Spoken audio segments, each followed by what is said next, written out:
Israel says it has killed a top Hezbollah commander after carrying out a strike on a southern suburb of the Lebanese capital, Beirut. At least one person was killed, and a number of others wounded in the explosion in Dahiyeh, a stronghold of the Lebanese armed group. The Israeli military says Fuad Shukr was the target of an intelligence-based elimination by fighter jets. Officials say he was responsible for a rocket attack on the Israeli-occupied Golan Heights on Saturday, which killed 12 people, mostly children. Hezbollah has denied any involvement in that attack. Lebanon's Prime Minister Najib Mikati condemned blatant Israeli aggression. He described it as a criminal act in a series of aggressive operations killing civilians in clear and explicit violation of international law. In a brief post on social media after the attack, Israeli Defense Minister Yoav Gallant said, "Hezbollah crossed the red line." It is not yet clear if Fuad Shukr was killed in the attack. Security sources in Beirut say the intended target was not in the building. Hezbollah has not yet made a statement. An Israeli official has confirmed to CBS News, the BBC's U.S. partner, that Israel gave the U.S. notice of its Beirut strike. Fuad Shukr is believed to be a senior advisor to Hezbollah leader Hassan Nasrallah, the U.S. has previously said.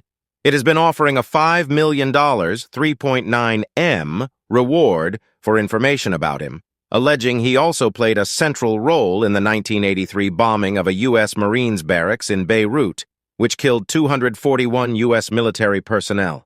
Haret Hraik, the area of Dahiyeh hit by the airstrike, is densely populated and strongly fortified. Dahiyeh itself is surrounded by Hezbollah checkpoints. Speaking after the Israeli strike, White House Press Secretary Karine Jean-Pierre told reporters that U.S. President Joe Biden believed a wider war between Israel and Hezbollah could be avapided. "We do not want to see an escalation. We do not want to see an all-out war," she said.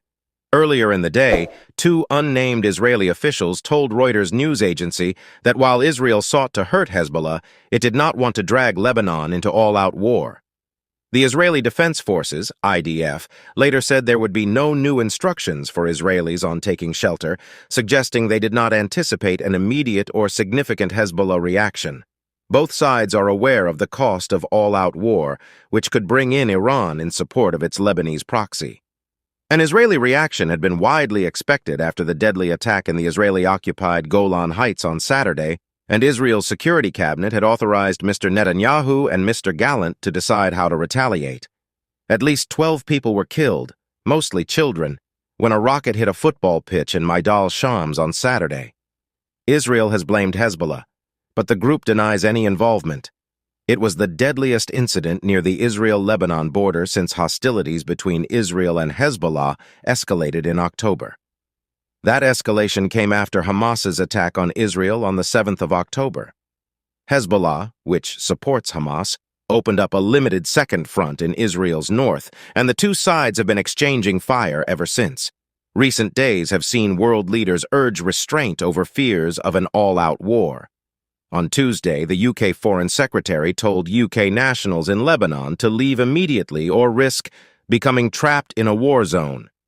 David Lammy has arrived in Qatar along with Defense Secretary John Healey to drive forward efforts to bring the conflict in Gaza to an end and to press for de-escalation in the region, the Foreign Office said. He said escalation and destabilization were in no one's interests, adding, "It is absolutely vital that we engage closely with partners like Qatar, who play a key role in mediating the conflict in Gaza, so that we can bring this devastating war to an end." Kindly like, subscribe, and share your thoughts in the comments section.